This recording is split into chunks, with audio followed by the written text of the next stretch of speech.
It's good morning mga suki. Welcome nga na naman sa panibagong chapter ng buhay ko.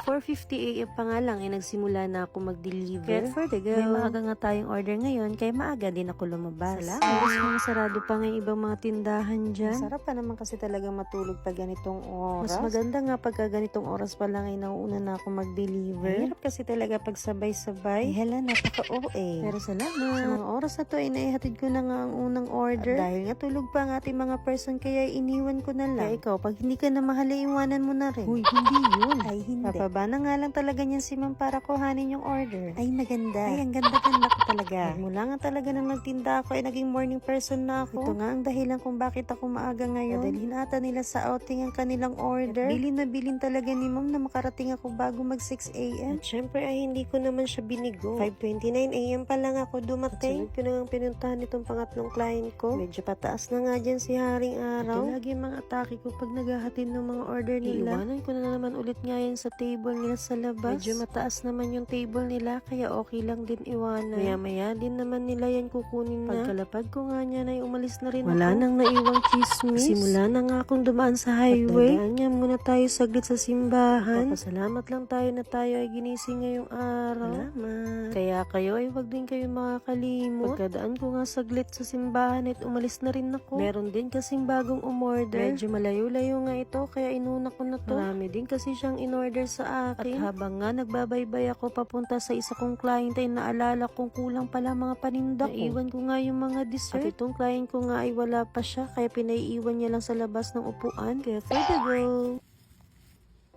Pagkahatid ko nga ay umalis na rin ako. Yung mga order ng gabi ay unti-unti ko nang dalhan. Di nga itong si client ay gising na rin. Salamat. Tumunod ko nga client dito ay halos katabi niya lang ng bahay. Nakita ko nga sarado pa ang bahay. Kaya't nung nakakita ako ng upuan sa may harapan nila ay iniwan ko na din. Safe naman siya at hindi rin naiinitan. Dito rin naman sa subdivision na to ay wala ka makikitang pag-alagalang aso o kaya pusa. Habang tulog pa nga yung isa kong client, wala naman ako mapag-iiwanan doon ay ako'y kumain muna. Habang kumakain nga ako ay sunod na ang nagsi-order. Kaya't wala talaga tayong no choice. Salamat. Dahil tayo talagang naghahabol sa client. Kaya ikaw ay wag mo nang habulin kung wala na rin. Uy, hindi yun. At ito nga, iiwan ko lang to sa door nila. Dahil nga si mama ay nag-work from home. At medyo mataas na ang araw dyan. Kaya sabi ko pakikuha na lang agad. O siya, hanggang dito na lang video ko. Until next video, I love you all.